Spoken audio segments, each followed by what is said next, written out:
Welcome to the PDX Files. Each week we dive into the weird and the unexplained here in the Pacific Northwest and beyond. My name is Peej. And I'm Mac. Mac, what are we talking about tonight? Well, today we're talking about probably a very, I'd say less than 1% of the American population knows where this is in Wales, but a very unusual and kind of, if you listen to some of the testimony, very convincing of a UFO, UAP kind of encounter, which I think we're going to get into. I think it's going to be exciting. Right on. And as usual, I have not seen this video, so my reactions will be fairly authentic. Also, I don't even know how to pronounce this word, so I'm imagining that the video will show me how. So, It's gonna. without further ado, here we go. In the early hours of a cold February morning in 2016, the quiet village of Llancarfon, nestled on the outskirts of the Welsh capital, Cardiff, I have was some thrown tea. into chaos. Oh, just for The the event occasion. began at around 2 a.m. on Friday the 26th of that year, when residents of the village were awoken by the deafening roar of numerous helicopters circling overhead. Social media lit up with complaints, voicing their sheer bewilderment and concern as some claimed to have seen one of the aircraft land on a local field. The helicopters were not ordinary police helicopters either. Residents of the village described them as larger, more imposing aircraft with double engines, which was later realised as belonging to the military. This scene above went on for hours, with people saying that it appeared as though the military was scrambling a response to something, though nobody really knew for what or why. The sight of these military vehicles, especially in such numbers, was unprecedented in Llancarfon. This led to the locals calling the police, not really knowing if they were safe in their own homes, hoping for some understanding of what was going on and some guidance on what they should be doing amidst the commotion. At that late hour, the local police office would usually be quiet, with practically Is no that what they calls do at being the made, police office? which was the case just minutes before approximately 2 a.m. It's Welsh, so On this night though, the control room supervisor was flooded with phone calls that were released years later following a Freedom of Information request. One stated, "I'm concerned. There is a helicopter flying very low. It has come around 7 or 8 times. It's not like a police helicopter. It's a big double-engined one. It came so low that it almost hit my chimney and is causing my house to shake." Another said that they were hearing loud bangs alongside the helicopters and wanted to know if they, their family and livestock were in any danger. In addition to these reports, there were others. Calls also came in reporting unusually bright lights in the sky moving erratically. An assessment of the situation was made, and on-duty call handlers reported that the lights were likely attributable to air traffic. Yeah, I mean, at least here in Portland, we don't have a lot of military bases nearby. So I don't know. I mean, I have heard military helicopters up nearly above. And there is definitely a difference between like a commercial helicopter or if it's like a helicopter that's like going to a hospital that just rescued somebody. I think right. that's a bit more Light common flight. here. Yeah, kind of like a life flight kind of deal where you can hear it, but it's not like that. And so for something to happen like that leads me to believe that it's an incident, certainly that wasn't expected. Yeah, that the military or whoever was privy to, and certainly something that needs to be observed from up above or from high up. Um, yeah, that would make me nervous too. I mean, I was kind of watching for some reason. I was kind of watching a series of videos here on the good old YouTubes on the Not the uh, TikToks. the the atomic bombs that were dropped in Japan, and and prior to that, of course, the there were always a lot of air raids during that time, of course, but Right. prior to the bomb being dropped, the residents in Nagasaki and Hiroshima were looking up like, hey, why is there a single bomber up in the sky? Like again, it's almost like portends of doom somehow. Yeah, and I mean, and if you're not used to that, you're definitely gonna be like, "What the f is going on?" I mean, even if there is a military base nearby, they don't. In general, they kind of, I think they kind of let the folks know around the area we're doing an exercise. Oh, oh, do I don't. they? Is that I think they a do because oh otherwise you'd have like nonstop people telling you that, "Oh my God, there was this crazy thing happening." right, So I think that, 911 yeah, 911 yeah. will light up. So it's in their best interest to like let people know when something's actually happening, or have at least a phone call. Say, "Yeah, ma'am, I realize that you're drunk, but we also had it was definitely just a military exercise. It was already planned. We let people know about it." Yeah, that makes So sense. that type of thing is not so difficult to believe, but I think as we'll see, that it's a little bit more difficult than to explain than you might expect. All right. Well, let me find myself in the point of the video that you, Mac, wants me to start back up at. So here we go. Hello, Barry. Broke, the people were hoping to hear about this on the local news and learn what had happened. Wales Online explained that the disturbance was due to a major combined training exercise conducted by the British Army and the Royal Air Force. The operation was labelled as Exercise Chameleon, a biannual training package that involved various combined military manoeuvres. According to the outlet, this event was perfectly normal and routine, and that there was no cause for concern among the local populace. Several of these types of articles were published, suggesting that there was a simple and mundane explanation for what took place. However, for many that lived there, they felt that they were intentionally being gaslighted and silenced in order to brush off what they were saying. The sheer volume of calls alone, and the nature of them to the police station that night, perhaps does point towards the idea that something unusual may have taken place. Despite the official reassurances, skepticism was growing within the small community. To those that lived there, the Air Force's activities that night seemed far too intense and risky in the way that they were reportedly getting very close to residential homes. One person that spoke out about this was a witness named Kaz Clark.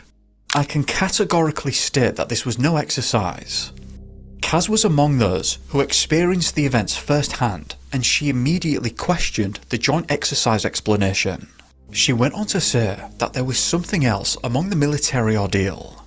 According to Kaz, it wasn't just helicopters and the like in the sky, but she believes that she had seen the very thing that the Ministry of Defence was responding to.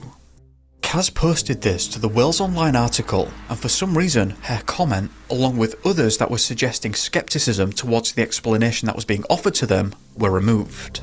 Kaz insisted maybe not. that what she actually observed that night was far bigger than just some military drill over a small quiet village, and rather has much larger ramifications for all of us. Yeah. First of all, that kind of artist rendition there. I don't know if that happened during all that. Also, it kind of looks like Martin Freeman a little bit. If you know who Martin Freeman is, and anybody who's watching this probably would know who that is. By the way, but yeah, uh, you know, and we've kind of seen this before. It's like there's an explanation for the military that's very mundane, but usually ends up not really answering all the questions. And so, in this, I'm going to do a slot on this, I think, in the coming weeks about the drones that have been seen all over the world that still haven't really been explained in the U.S. But they always try to offer some mundane. It's like, oh well, nothing is really happening, everything's fine, but we can't really tell you more than that. And in this case here, I think there's a number of witnesses, including the gal that was just there a second ago, talking about how they're used to these things happening around where they live, but it was way outside of the ordinary. And Right. I think all of us can tell when things are outside of the ordinary that there's usually something else going on. I don't think it's that big of a reach to sort of worry about that and sort of think about it. And I think that's the thing about some of these kind of underreported incidents is like, you know, did it happen? We don't know. Are the witnesses not freaking out and like saying there's all sorts of crazy stuff going on? Yeah, they're just like, this doesn't seem right. And so this is one of the stories that I think is a little bit more believable.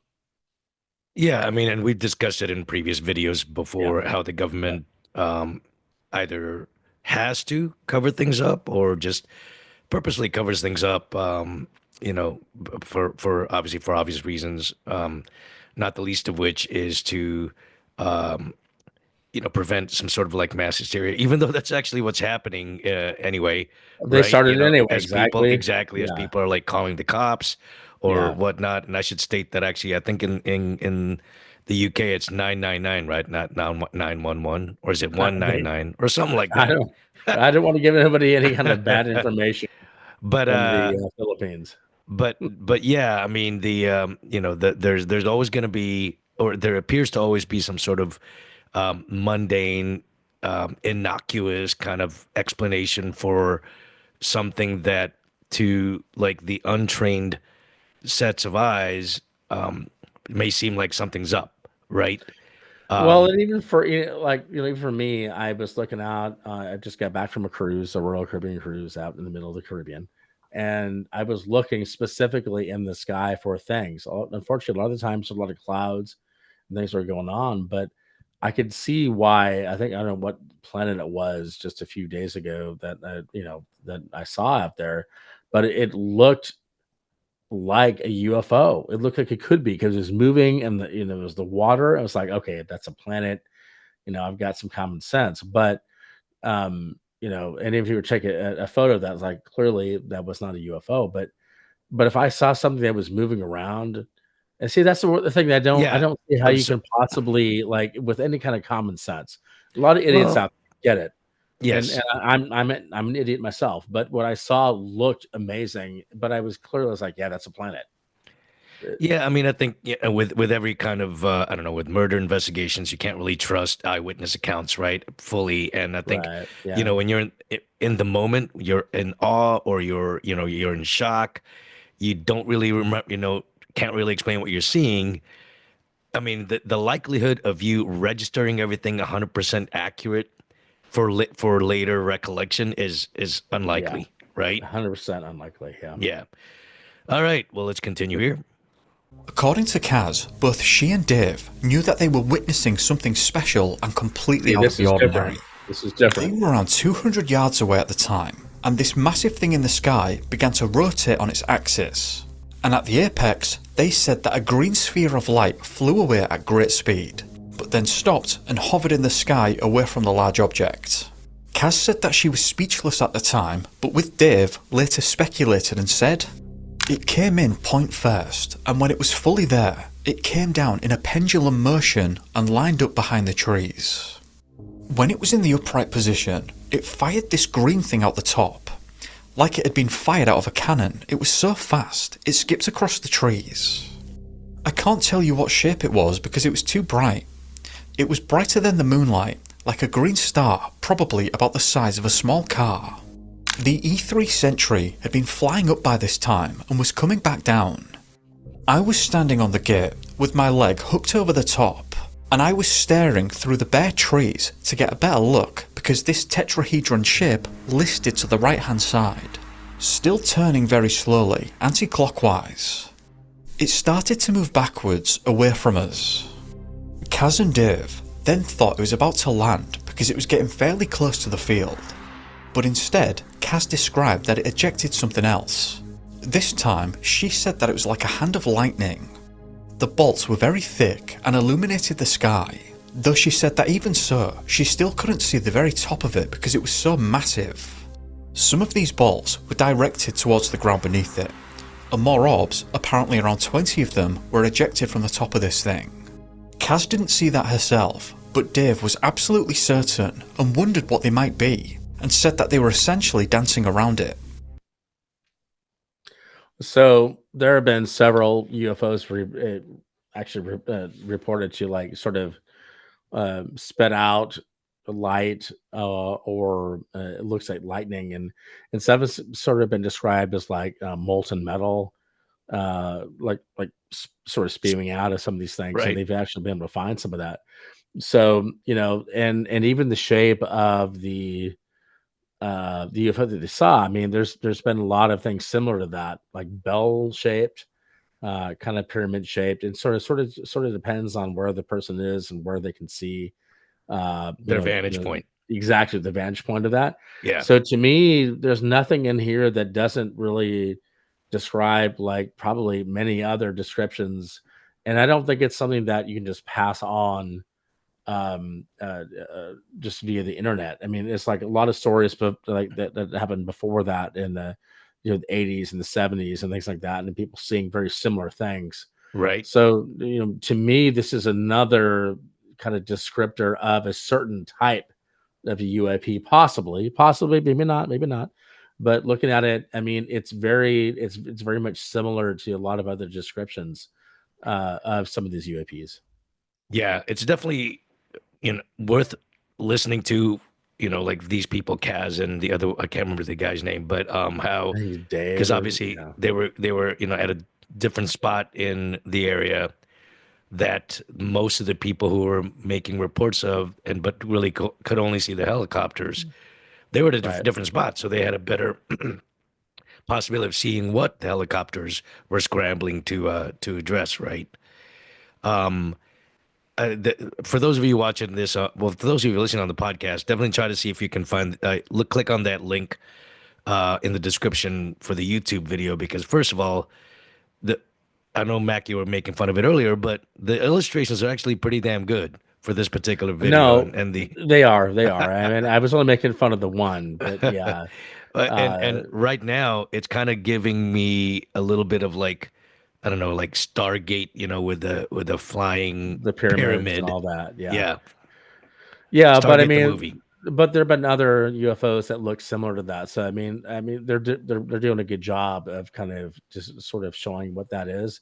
Right. But to me, after listening to probably hundreds of different accounts, because I like this kind of stuff on the interwebs, it sounds like what they might be actually seeing is some of that expression of like this molten liquid, molten metal that kind of goes out sometimes as well. And regardless if that's correct or not, it does tie in pretty closely with the activity and the kind of what it does, and the military reaction to it. So Yeah, anyway, exactly. And the denial. yeah, indeed, indeed. All right, continuing. After this incident, when asked in an interview about this particular aspect of the experience, Kaz said, "It felt like, and this is going to sound like the most bizarre thing, as if somebody had reached in and took the fear away from me. I felt elated, almost light, like I'd been touched by something, but it wasn't scary anymore. In fact, I was the complete opposite to Dave. I was energized, almost frantically, to the point where I had to tell someone, anyone that would know what to do with this information, because I didn't know anyone. I wasn't a member of any groups. I had no belief in this subject. If I did, then perhaps I would have known half a dozen people I could have written to have had here on that night, because it was quite obvious to me that they were watching for something. This was not an exercise. This was huge. I think they set an ambush for this thing, and I think they knew something was coming." Over the course of the next hour, the skies were filled with Air Force activity, and I suppose this is the point at which the calls were flooding through to the police. The loud military helicopters were zipping around, and reportedly there was just a lot happening at that time. Meanwhile, Kaz and Dave walked into the field that the tetrahedron-shaped thing, along with the orbs, had been above, though they didn't find anything to suggest that something was out of place.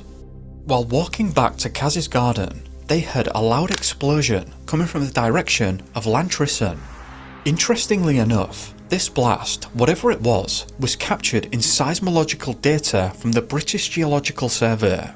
They confirmed that something had occurred in the area at 4:20 that morning, somewhere in South Wales. Furthermore, there were reports of this explosion being heard within and shaking the Royal Glamorgan Hospital near Lantrison. Windows shook and thick smoke were present at the site. This explosion just happened to come from the very area that the orbs in the first place had been moving towards, seemingly pursued, according to Kaz and Dave, by the Royal Air Force. Yeah, so I mean, it kind of goes off. I really like her kind of description of kind of what happened there. And it makes a lot of sense. It's like, you know, it wasn't an exercise. Like it could have been something that, the government had maybe set up I mean, there was a meeting that was going to be held.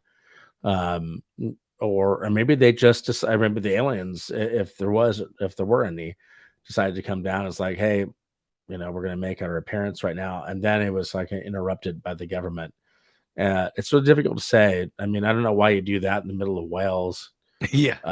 You could do that in like New York City, but again, that might cause a lot of panic. Maybe it's like, well, let's do this on the small scale first, and then sort of do more of that later on, Right. rather than not being,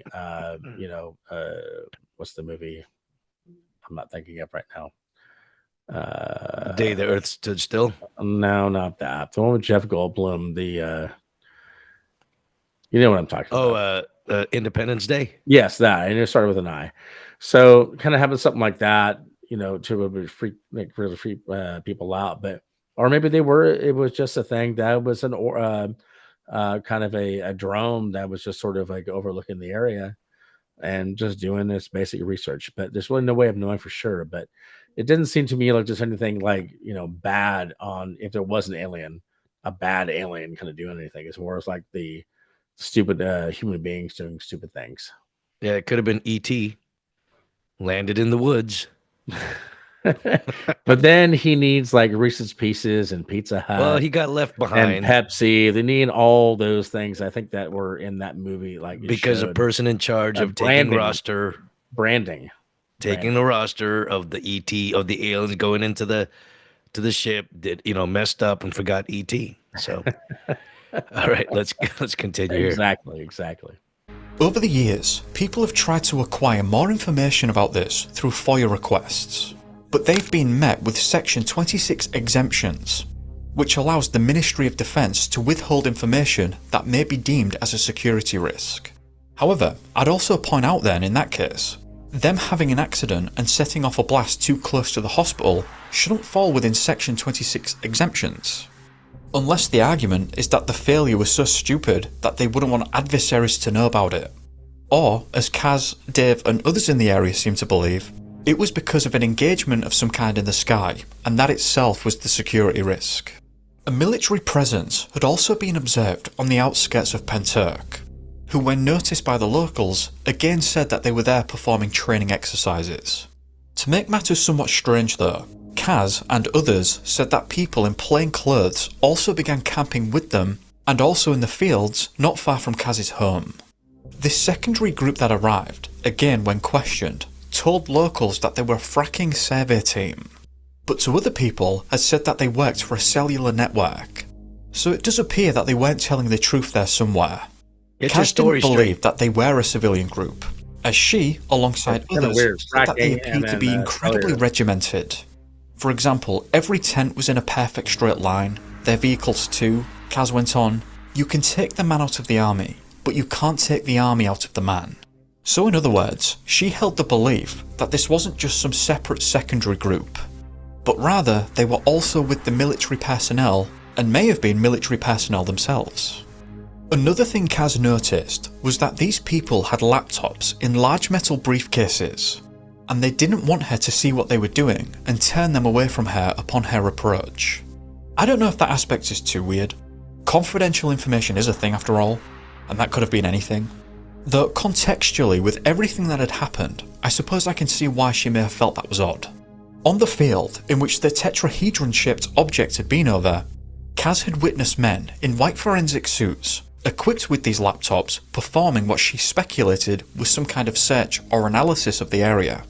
To add another oddity to this, the authorities also enforced road closures during the aftermath of the event. The reason that was given was that a lorry had crashed and overturned, but again the locals felt that something was amiss. Yeah, I mean, again, a lot of this sounds like it's they're trying to say, oh, it was swamp gas. It's very strange.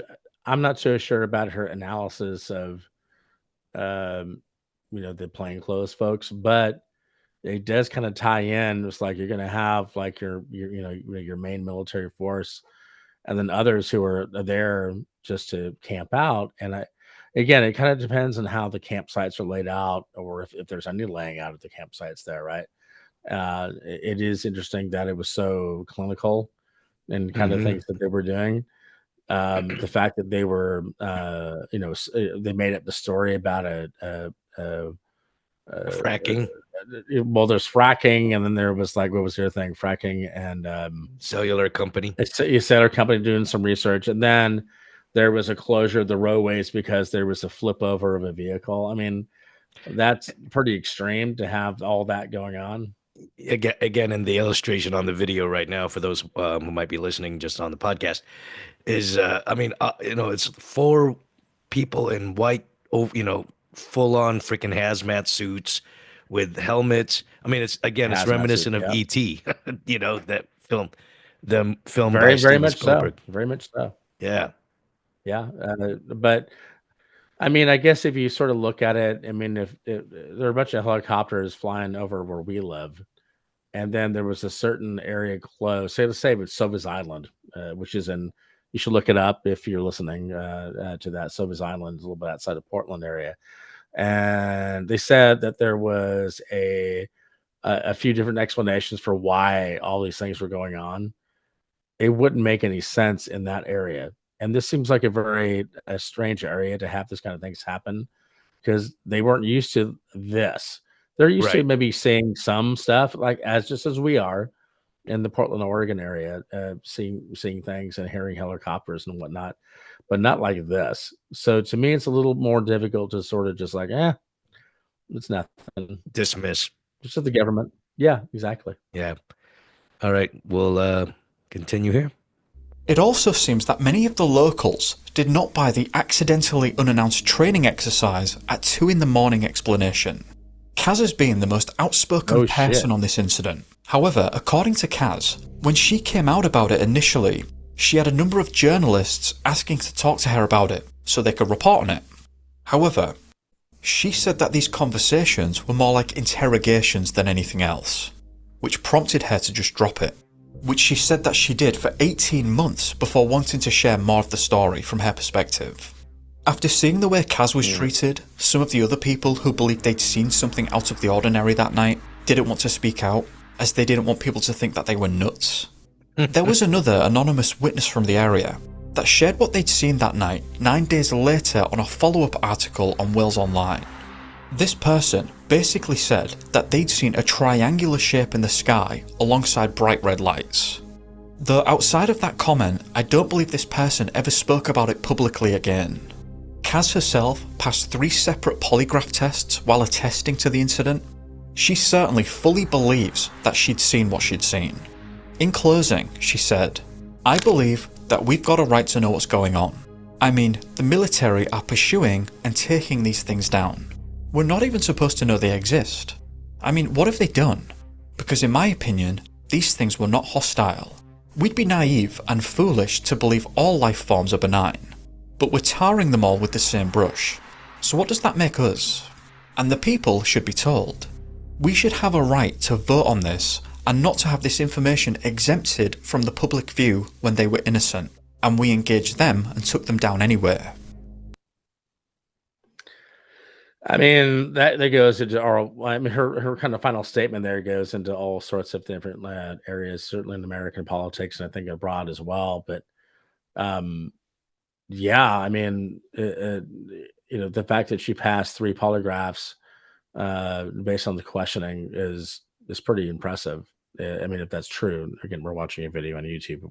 What do we know? We don't know Kaz, but if it's true, that's pretty impressive. But I tend to think that it probably is this again, whether she saw it or not, she believed that she saw it, Right. and so this person is not being called out as some sort of like nutcase.